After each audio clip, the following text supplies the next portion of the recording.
আগের সিজনে আমরা দেখেছি যে জেমস একজন সাইকো, যার মনে সবসময় পশু পাখি আর মানুষ খুন করার চিন্তা চলতে থাকে। সে অ্যালিসাকে খুন করার জন্য ভালোবাসার নাটক করতে করতে সত্যি তার প্রেমে পড়ে যায়। তার মাথায় খুন করার যে চিন্তাগুলো আসতো অ্যালিসার সাথে থেকে, সেগুলো ধীরে ধীরে আসা বন্ধ হয়ে যায়। অ্যালিসা তার জীবন হয়ে ওঠে, কিন্তু সে তা প্রকাশ করতে বা বলতে পারতো না। হয়তো সামনে গিয়ে সে বলেও দিত। যাক, এখন আর কি করার। সিজন 2 শুরুতে আমরা বনিকে দেখতে পাই, যার গাড়িতে প্রফেসরের লেখা একটি বই আছে, আর বইয়ের ভেতর অ্যালিসার কাগজের কাটিং। সে এসব সাথে নিয়ে কেন ঘুরছে তা বোঝার জন্য আমাদের তার শৈশবে যেতে হবে। তার পরিবারে তার মা, বাবা আর সে, এই তিনজনই ছিল। তার মা তার পড়াশোনা নিয়ে খুব কঠোর থাকত। তিনি চাইতেন যে বনি বড় হয়ে টপ ইউনিভার্সিটিতে পড়ুক। এই চক্করে তার শৈশব অন্য বাচ্চাদের মতো স্বাভাবিক ছিল না। যখন সে 17 বছরের হয় তখন তার বাবার চাকরি চলে যায়। তিনি বাড়িতে এটা না বলে অফিসের সময় গাড়ি নিয়ে বেরিয়ে যেতেন এবং সারাদিন এখানে ওখানে ঘুরে বেড়াতেন। এই কথা যখন বনির মায়ের কানে যায় তখন তিনি বাড়িতে ঝামেলা শুরু করে দেয়। তার বাবা এইসব বেশি দিন সহ্য করতে পারেনি, আর সে জিনিসপত্র নিয়ে বেরিয়ে যায়। তার মনে হয়েছিল বনির মায়ের উপর কোনো প্রভাব পড়বে না, কিন্তু পরদিন সকালে সে বাথরুম বন্ধ করে খুব কাঁদে। এখন সে তার সমস্ত মনোযোগ বনির পড়াশোনার উপর লাগাতে শুরু করে। একদিন বনির কাছ থেকে লিপস্টিক পেয়ে সে তার উপর রেগে উঠে, বলে এটা কি লাগানোর জিনিস। সে তাকে জোর করে লিপস্টিক খাইয়ে দেয়, যাতে সে ফালতু জিনিস ছেড়ে নিজের পড়াশোনায় মনোযোগ দেয়। এত চাপ সে সহ্য করতে পারেনি এবং কলেজের টয়লেটে বসে সে চিন্তা করতে থাকে। তখন একটা ফর্সা মেয়ে তাকে এখানে দেখে ফেলে আর বলে যায় যেটা কি নোংরা মেয়ে। তার বলার মানে ছিল যে টয়লেটে কে বসে থাকে। তারপর আর কি, বনি তার চুলের বেনি কেটে দেয়, যার কারণে তাকে কিছুদিনের জন্য সাসপেন্ড করে দেওয়া হয়। অবশেষে পরীক্ষা হয় এবং সে সব বিষয়ে ফেল করে, কিন্তু সে তার মাকে গিয়ে বলে যে সে পাশ করেছে। এখন সে যে কোনো টপ ইউনিভার্সিটিতে ভর্তি হতে পারবে। এরপর সে একটি ইউনিভার্সিটিতে পার্ট টাইম চাকরি নেই, সাথে ক্লাসও করতে শুরু করে যেন কেউ তার সম্পর্কে জানতে না পারে। আজ লেকচারের প্রথম দিন ছিল। এই লেকচারের আর কেউ নয় বরং সেই খুন হওয়া প্রফেসর। যাই হোক, এই প্রফেসরের বুদ্ধি এতই প্রখর ছিল যে সে বই বাইরে ফেলে দেয়, কারণ তার পুরো বই মুখস্থ ছিল। বনি তার দ্বারা খুব প্রভাবিত হয়। 2-3 দিন এভাবেই চলতে থাকে। তারপর প্রফেসর বনির আসল পরিচয় জানতে পারে, যে সে এখানকার স্টুডেন্ট নয়, শুধু এখানে কাজ করে। পর মুহূর্তে সে তাকে ধমক দেয় যে তার ক্লাসে কেবল টপাররাই বসে, আবার যেন আমার ক্লাসে তোমাকে না দেখি। এরপর বনি প্রফেসরের ব্যানার এবং তার বইয়ে কালি লেপে দেয়। ক্ষুব্ধ হয়ে সে বনির কাছে আসে। সে সঙ্গে সঙ্গে স্বীকার করে নেয় যে কাজটা সেই করেছে। প্রফেসর খুব অবাক হয় এবং তাকে তার ক্লাসে আসার অনুমতিও দিয়ে দেয়, কিন্তু একটা শর্ত ছিল, তাকে প্রতি সপ্তাহে একবার তার সাথে ড্রিঙ্ক করতে যেতে হবে। আর সে এই ইউনিভার্সিটিতে পড়তে পারবে এই নাটকটা বজায় রাখার জন্য বনি সবকিছু করতে প্রস্তুত ছিল। এই জন্য নিজের বাচ্চাদের কখনো এত ভয় দেখে রাখা উচিত নয় যে তারা কোনো ভুল পথ বেছে নেই। এরপর সে প্রতি সপ্তাহে প্রফেসর বাড়িতে যেতে শুরু করে। এই বিষয়টাকে সে ভালোবাসা ভেবে বসে, কারণ আজ পর্যন্ত কোনো ছেলে তাকে ভালোবাসার দুটো মিষ্টি কথাও বলেনি। কিন্তু এখানে তো প্রফেসর তার সৌন্দর্যের উপর পুরো কবিতা বানিয়ে ফেলে। তার খুশির সীমা থাকে না। তারপর প্রফেসর যা চাই তার সাথে তাই করিয়ে নেয়। ক্লাসরুমেও তাদের দুষ্টুমি চলতে থাকে। মাঝে মাঝে সে অন্য মেয়েদের সাথে করা কাণ্ডগুলোর ভিডিও দেখেও মন ভরাতো। এই কারণে সে সব ছবি আর ভিডিও গুচ্ছিত অবস্থায় রেখেছিল। পরদিন প্রফেসর বনির সাথে দেখা করে আর বলে যে সে তার কিছু ছবি তুলতে চায়। আগামীকাল রাতের কথা ঠিক হয়ে যায়, কিন্তু বনি অপেক্ষা করতে না পেরে আজ রাতেই প্রফেসরের বাড়িতে পৌঁছে যায়। বাড়িতে প্রফেসরকে অন্য মেয়ের সাথে দেখে তার মাথা ঘুরে যায়। পর্দা সরানোর পরের মুহূর্তেই মেয়েটি রেগে বাড়ি থেকে বেরিয়ে যায়। আর যাওয়ার সাথে সাথেই বনি একটি পাথর তুলে প্রফেসর গাড়িতে ছুঁড়ে মারে। তারপর জিজ্ঞাসাবাদের পালা শুরু হয়। বনির জানতে ইচ্ছে করে যে ওই মেয়েটা কে ছিল আর এখানে কি করতে এসেছিল। প্রফেসর বলে প্রায় 2 সপ্তাহ আগে সে আমার সাথে দেখা করেছিল। সে পরীক্ষা নিয়ে চিন্তিত ছিল, তাই সে তাকে বোঝানোর জন্য নিজের বাড়িতে ডেকে নেয়। কিন্তু প্রফেসর কোথায় জানতো যে সে তার প্রেমে পড়ে গেছে। আর একটু আগেই সে হুমকি দিয়ে গেছে যে যদি প্রফেসর না মানে তবে সে তাকে বরবাদ করে দেবে। সবাইকে বলবে যে প্রফেসর তার সাথে জোর করেছে। এখন বলো, ভালো করার তো কোনো যুগই নেই। তোমার যদি আমার উপর বিশ্বাস না থাকে তাহলে এখান থেকে বেরিয়ে যাও। প্রফেসর মাইন্ড গেমে পাকা খেলোয়াড় ছিল। তাকে কিছুই করতে হয়নি, আর তার সব কাজ বনি নিজেই করে দেয়। ওই মেয়ে বনির রাগের শিকার হয়। সেই মেয়েটির অ্যাক্সিডেন্ট করে বনি নিজে থেকেই পুলিশকে ফোন করে। ততক্ষণে ওই মেয়ে মারা যায়, যার কারণে বনির 2 বছরের জেল হয়েছে। জেলে প্রফেসর তাকে নিজের বই পাঠায়, যেটাতে তার প্রতি ভালোবাসার উল্লেখ ছিল। তার আবেগ দেখে এটা বলা ভুল হবে না যে সে প্রফেসরের ভালোবাসার জালে পুরোপুরি ফেসে গেছে। জেল থেকেই সে প্রফেসরকে চিঠি লিখে পাঠাতে থাকে। তার পাঠানো চিঠিতে প্রফেসরের ডাকবাক্সও ভরে গিয়েছিল। আর এই সময়ের মধ্যেই অ্যালিসা আর জেমস এখানে এসেছিল। তারপর জানা যায় যে প্রফেসরকে কেউ মেরে ফেলেছে। সেই রাতে সে এত জোরে কাঁদে যে তার চিৎকার পুরো গ্যালারি কেঁপে ওঠে। জেল থেকে ছাড়া পাওয়ার পর তার এখন একটাই উদ্দেশ্য, যেটা পূরণ করার জন্য সে বেরিয়ে পড়ে। জানা যায় যে অ্যালিসার পরিবার এখান থেকে অন্য কোথাও শিফট হয়ে গেছে। এখান থেকে তাদের নতুন বাড়ির ঠিকানা নিয়ে সে বেরিয়ে যায়। অন্যদিকে আমরা অ্যালিসাকে দেখি যে এখন 19 বছরের হয়ে গেছে। ওই ঘটনার পর তাকে সোশ্যাল সার্ভিস করার শাস্তি দেওয়া হয়, আর গোয়েনের সাথে সেটাই হয়েছে যার সে ভয় পেত। বর্তমান সময়ে প্রায় 1 বছর আগে গোয়েন টনিকে ছেড়ে দেয়, যেমনটা সে সবাইকে বলে বেড়াতো। কিন্তু সত্যিটা হলো টনি তাকে ছেড়ে দিয়েছিল, যার কারণে সে প্রায় পাগল হয়ে যায়। নিজের সাথে কথা বলতে থাকতো, যেমন গোয়েনকে এখন ঘুমাতে হবে, গোয়েনকে পানি খেতে হবে ইত্যাদি। তারা ওই বাড়িটাও ছেড়ে দেয় এবং গোয়েনের সৎ বোন লির কাছে চলে আসে। এখানে সে অ্যালিসা খুব স্বস্তি পায়। গোয়েন তার দুঃখ শোনানোর জন্য তার বোনকে পেয়ে যায়, না হলে অ্যালিসার মনে হতো সে তার মাকে সামলাতে সামলাতে নিজেও পাগল হয়ে যাবে। অ্যালিসার কাছে করার মতো কিছু ছিল না, তাই লি তাকে নিজের ক্যাফেতে কাজও দিয়ে দেয়। এ হলো লির দত্তক নেওয়া ছেলে বিলি। এই 4 জনের পরিবার এখন। এই ক্যাফেতে কাজ করতে করতে অ্যালিসার 1 বছর হয়ে গেছে। এখানে সে ট্যাডের সাথে পরিচিত হয়, যে বাচ্চাদের বোটিং শেখানোর কাজ করে। দুজনের মধ্যে সম্পর্ক গড়ে ওঠে। তারপর অ্যালিসা 2 বছরের মধ্যে তার সাথে যা যা হয়েছে তাকে সব বলে দেয়, কারণ তার মনে হতো যে বিয়ের আগে তাদের মধ্যে কোনো গোপনীয়তা থাকা উচিত নয়। এরপর দুজনের বাগদান হয়ে যায়। গোয়েন তাদের জন্য খুব খুশি ছিল। পরের দিনে সে অ্যালিসার জন্য একটা ওয়েডিং ড্রেস পছন্দ করতে যায়। টনির সাথে ডিভোর্সের পর যে টাকা পেয়েছিল সেটা দিয়ে সে অ্যালিসার বিয়ে দিচ্ছে। ওদিকে দূরে গাড়িতে দাঁড়িয়ে এক অজানা ব্যক্তি তাদের উপর নজর রাখছিল। ছোট্ট একটা ব্রেক দিয়ে আবার মূল ভিডিওতে ফিরে যাচ্ছি। বর্তমানে বিশ্বের অন্যতম জনপ্রিয় বিশ্বস্ত অনলাইন বুকমেকার প্ল্যাটফর্মের সাথে তোমাদের পরিচয় করে দিতে চাই, যার অফিসিয়াল পার্টনার হচ্ছে সিরিয়া এবং পিএসজি। এই অ্যাপে তুমি সমস্ত লাইভ ম্যাচের ফলাফল এবং লাইভ ম্যাচ দেখতে পারবে, এমনকি তুমি স্কোর অনুমান করতে পারবে। এই অ্যাপে রয়েছে ক্র্যাশ গেম থেকে শুরু করে online salt, live match streaming এবং রিয়েল টাইম গেমিং, যেখানে তুমি আইফোন, ল্যাপটপ এমনকি BMW এর মতো পুরস্কার জিততে পারো। কিন্তু সবার সেরা পছন্দ অবশ্যই চিকেন রোড। এই গেমটি খেলে সবাই দারুণ এনজয় করে, তাই যদি তুমি এখন এটি ট্রাই করে না থাকো তাহলে মিস করছো। আর সবচেয়ে ভালো বিষয় হচ্ছে নতুন ইউজাররা আমার প্রোমো কোড ব্যবহার করে সাইন আপ করলে 26,000 টাকা পর্যন্ত বোনাস এবং ফ্রি স্পিন পেতে পারে। আর যেটা টাকা তুমি চাইলে বিকাশ, রকেট, নগদ ব্যাংক এবং অন্যান্য সহজ পদ্ধতির মাধ্যমে খুব সহজেই তুলে নিতে পারো। তাহলে আর দেরি কিসের? রেজিস্ট্রেশনের জন্য পিন কমেন্টে থাকা লিঙ্কে ক্লিক করো অথবা গুগলে গিয়ে অনুসন্ধান করো, আর রেজিস্ট্রেশনের সময় প্রোমো কোড ব্যবহার করে বোনাস পাও। এটি শুধুমাত্র একটি বিজ্ঞাপন। এই ধরনের অ্যাপে আর্থিক ক্ষতির সম্ভাবনা আছে, তাই এই ধরনের অ্যাপ থেকে দূরে থেকো। পরদিন সকালে লেটার বক্সে অ্যালিসা একটা চিঠি পায়, যেখানে একটা গুলি ছিল আর তাতে তার নাম লেখা ছিল। অ্যালিসার মনে হয় কোনো কলেজের বন্ধু তার সাথে মজা করছে, কিন্তু ক্যাফের বাইরে ওই লাল রঙের গাড়িটা দেখে সে বুঝতে পারে যে কেউ তার উপর নজর রাখছে। একই গাড়ি গতকাল তাদের ফলো করেছিল যখন তারা ওয়েডিং ড্রেস কিনতে গিয়েছিল। দুপুর হতে হতে সে তার আন্টিকে জিজ্ঞেস করে ফেলে যে বাইরে দাঁড়ানো গাড়িটা কার, কিন্তু তিনি এই গাড়ি সম্পর্কে কিছু জানতেন না। এভাবে রাত পর্যন্ত গাড়িটা ওখানেই দাঁড়িয়ে থাকে। যখন অ্যালিসার সহ্য করতে পারে না, তখন সে দ্রুত ওই গাড়ির দিকে এগিয়ে যায়। পালানোর চক্করে গাড়ি ধাক্কা খায়।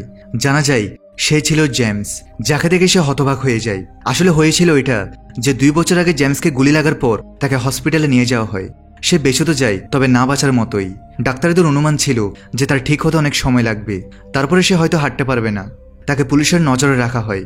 অ্যালিসার তাকে দেখা করার অনুমতি ছিল না, কিন্তু প্রতি মুহূর্তে সে শুধু অ্যালিসার কথাই ভাবত। একদিন অ্যালিসার মা তার সাথে দেখা করতে হসপিটালে আসে। প্রথমবার সে তার সাথে দেখা করেছিল আর খুশিও ছিল যে সে অ্যালিসা সম্পর্কে কিছু বলবে, কিন্তু সে আগে থেকেই তাদের ব্রেকআপের স্ক্রিপ্ট ভেবে এসেছিল। যেমন সে খোড়া হয়ে গেছে, জেলেও যাবে, এইসবে তার মেয়ের কি দোষ? তার জন্য অ্যালিসার পুরো জীবনটা নষ্ট হয়ে যাবে। জেমসের কাছে তার প্রত্যেকটা কথা কাটার মতো গাচ্ছিল, কিন্তু সে ঠিকই বলছিল। বুকে পাথর রেখে সে চিঠিটা লেখে। সেই দিনের পর অ্যালিসার কখনো তার সাথে দেখা করতে আসেনি। নিজের অবস্থা দেখে সে মাঝে মাঝে ভাবত যে এর চেয়ে ভালো হতো যদি সে সেদিনই মরে যেত। কিছু সময় পর তার অনেকগুলো অপারেশন হয়। তার বাবা নিজের সবটুকু দিয়ে চেষ্টা করে, তারপর গিয়ে সে ক্র্যাচারের সাহায্যে হাঁটতে শুরু করে। জজও এটা মনে করে যে সে কাউকে বাঁচানোর জন্য খুন করেছে, তাই সে অপরাধী নয়। তাছাড়া ক্যামেরা প্রমাণ তো ছিলই। তারপরে তাকে 2 বছর বিছানায় থাকার শাস্তি দেওয়া হয়, যা যথেষ্ট।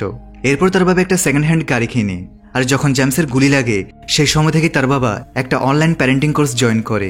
সেখান থেকে সে অনেক কিছু শেখে, যেমন নিজের বাচ্চার জন্য সময় বের করে কথা বলা উচিত, সাথে কিছু না কিছু অ্যাক্টিভিটিও করতে থাকা উচিত। কিছুদিনের মধ্যে জেমস ক্রাচ ছাড়াই হাঁটতে শুরু করে।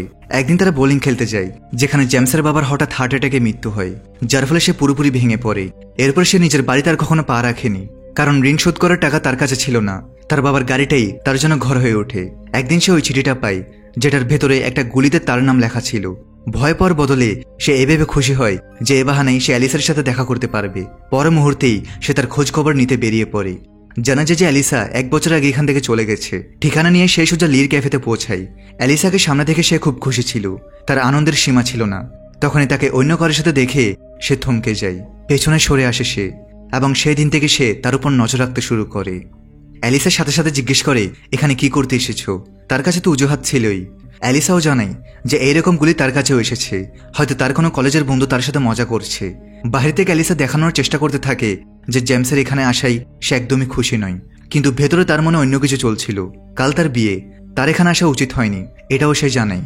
তার এই ব্যবহার দেখে জেমসের খুব খারাপ লাগে। তারপর ভাবে যে একবার অ্যালিসার সাথে দেখা হয়েছে, এটাই অনেক। তাকে তার বাবার মৃত্যুর খবরটা দিয়ে ফিরে যাচ্ছিল, কিন্তু গাড়িটা বিগড়ে যায়। লি ভাবে যে তাকে কোনো হোটেলে ছেড়ে দিবে, কিন্তু সে মানা করে যে সে নিজে থেকেই চলে যাবে। কিন্তু গাড়ির ভেতরে জিনিসপত্র দেখে অ্যালিসার বুঝতে দেরি হয় না যে সে গাড়িতেই থাকে, আর এত রাতে কোনো মেকানিকও পাওয়া যাবে না। তাই লি তাকে আজ রাত থাকার জন্য নিজের কেবিনে জায়গা দিয়ে দেয়। সে শাওয়ারের জন্য জিজ্ঞেস করে, সেখানে শাওয়ার তো ছিল না, কিন্তু তারা বুঝতে পারে যে সে নিশ্চিতভাবে গৃহহীন। অ্যালিসা তাকে নিজের বিয়েতে ডাকতে তো চেয়েছিল, কিন্তু কোনো গন্ডগোল না হয়ে যায় তাই তাকে সাবধান করে দেয় যে সেই জন্য তার উপর নজর রাখা বন্ধ করে। আর কাল সকালে গাড়ি ঠিক হতেই এখান থেকে চলে যায়। বাইরে গিয়ে সে নিজের উপর নিয়ন্ত্রণ রাখতে পারেনি আর কাঁদতে শুরু করে। তবে তার ভয় ছিল যে জেমস এখানে থাকলে সে বেশিক্ষণ নাটক করতে পারবে না। পরদিন সকালে কনে সেজে সে বিয়ের জন্য রওনা হয়। অন্যদিকে জেমস ক্যাফের বাইরে একটা পুকুরে ঝাঁপ দেয় গোসল করার জন্য। অ্যালিসার টেডের বিয়েতে তাদের অনেক অতিথি এসেছিল, সবার মাঝে তারা বিয়ের জন্য প্রস্তুত হয়। এদিকে জেমস গোসল করে আর গাড়ি সারিয়ে বেরিয়ে পড়ে। হঠাৎ তার সামনে অ্যালিসা এসে পড়ে। তার মুড খারাপ ছিল, কিছু বলার মতো অবস্থায় ছিল না। জেমস ভাবে সামনে গিয়ে খাওয়ার বাহানায় সে জিজ্ঞেস করে নিবে। সামনে গিয়ে তার একটা রেস্টুরেন্টে থামে। ওয়েটার এসে তাদের বিয়ের পোশাক দেখে শুভেচ্ছা জানায়। অ্যালিসা তাকে জানায় যে তার একটা জানাজা থেকে আসছে, মানে তার জবানে কোনো কিছু আটকায় না, যাকে তাকে যা খুশি বলে দেয়। তাকে এত চিন্তিত দেখে জেমসের মনে হয় যে তার ওই চিঠির কথাটা বলে দেওয়া উচিত। তাই সে জিজ্ঞেস করে সে যে চিঠিটা পাঠিয়েছিল সেটা সে পেয়েছে কিনা। অ্যালিসা তো চিঠিটা পেয়েছিল, কিন্তু তাতে কি লেখা ছিল এত পুরনো কথা তার মনে নেই। তবে এটা মিথ্যা, আসলে তার জেমসের চিঠির প্রত্যেকটা অক্ষর ভালো করে মনে ছিল। চিঠিতে সে লিখেছিল যে ডিয়ার অ্যালিসা, আমি তোমার সাথে আর কখনো দেখা করতে চাই না। তোমার জন্য আমি একজনকে মেরে ফেলেছি, তাই আমি তোমাকে ঘৃণা করতে শুরু করেছি।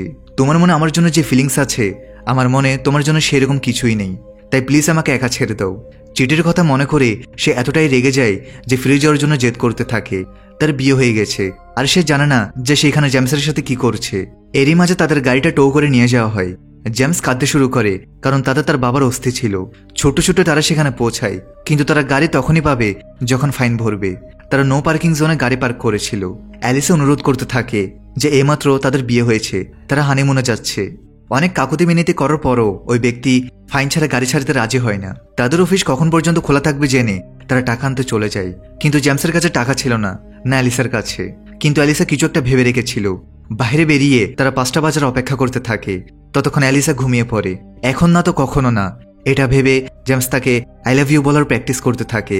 হঠাৎ সে জেগে উঠলে জেমস চুপ হয়ে যায়। 5টার পর তারা ভেবেছিল সবাই চলে গেছে, কিন্তু সেখানে একজন এখনো উপস্থিত আছে। কিন্তু সে শুধু একজন দর্শকের মতো দেখতেই থাকে, আর তারা গেট ভেঙে পালিয়ে যায়। সামনের নির্জন রাস্তায় এক অজানা মেয়েকে দেখা যায়। তাকে লিফট দেওয়ার জন্য তারা গাড়ি থামায়, কিন্তু তারা কোথায় জানতো যে এই মেয়েটি অনেক সময় ধরে তাদের পিছুই করছে আর তাদের মারার জন্য প্রথম চাল চেলে দিয়েছে। কিছু দূরে গিয়ে গাড়ির হাওয়া বেরিয়ে যায়। বনে ঝটকেরে নেমে টায়ার থেকে ছুরিটা বের করে নেয়, আর তারা কিছুই বুঝতে পারে না। তাদের খতম করার জন্য বনের কাছে সোনালি সুযোগ ছিল, তবুও সে কেন জানি থেমে যায়। কিছু দূর গাড়ি ধাক্কা দেওয়ার পর তারা একটা হোটেল পায়, কিন্তু সেখানে গিয়েও কোনো সমাধান হয় না। এই এলাকায় একজনই মোটর মেকানিক ছিল যে গাড়ি ঠিক করতে পারত, তবে কোনো কারণে সে আজ নেই। এদিকে এখানে রুম তো খালি আছে, কিন্তু টাকা ছিল না। তখন বনি এগিয়ে আসে আর নিজের টাকায় 2টো রুম বুক করে। এরপর তারা একসাথে বসে ড্রিঙ্ক করে। এখানে বনি তাদের জানায় যে তার একজন বয়ফ্রেন্ড ছিল, কিন্তু কেউ তাকে মেরে ফেলেছে। এখন সে খুব একা হয়ে গেছে। এটা শোনা মাত্র হোটেলের মালিক তার পেছন পড়ে যায়। যেই অ্যালিসার জেমস ঘুমাতে যায়, সে তার দুঃখের কথা বনের সামনে বলতে শুরু করে, বলে তার বউ পালিয়ে গেছে, সেও তার মতো খুব একা। বনি তার থেকে পিছু ছাড়ানোই ঠিক মনে করে, কিন্তু এই তো তার রুম পর্যন্ত পৌঁছে যায়। হেরে গিয়ে বনি বন্দুক বের করে তার উপর তাক করে। বেচারা প্রাণ ভয়ে শুকিয়ে যায়। বনি তাকে মারতে তো চায়নি, কিন্তু ভুলবশত বন্দুক নিচে পড়ে ফায়ার হয়ে যায়। গুলি তার মাথাভেদ করে বেরিয়ে যায়। পরের মুহূর্তে সে অজ্ঞান হয়ে পড়ে যায়। জেমস ভাবে কেউ হয়তো বোমা ফাটিয়েছে।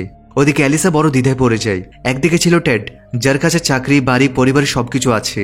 অন্যদিকে ছিল জেমস, যার কাছে একটা ভাঙা গাড়ি ছাড়া আর কিছুই নেই। অ্যালিসা বুঝতেই পারছিল না যে সে টেডের কাছে ফিরে যাবে নাকি জেমসের সাথে থাকবে। এই ভাবতে ভাবতে রাত কেটে যায়। সকাল হতে হতে তার মাথায় ট্যাডের কাছে ফিরে যাওয়ার ভূত চেপে বসে। মেকানিক ডাকার জন্য সে হোটেলের মালিকের কাছে যায়, কিন্তু তাকে কোথাও পাওয়া যায় না, কারণ তার তো পার্মানেন্ট ছুটি হয়ে গেছে। এর এখানকার ফোন ব্যবহার করে মেকানিক ডেকে নেয়, যার টাকাও বনিয়ে দেয়। তারপর অ্যালিসা জেমসকে জানায় যে তাকে এখনই বাড়ি ফিরে যেতে হবে। তাকে তার কাছে রাখার একটাই উপায় ছিল।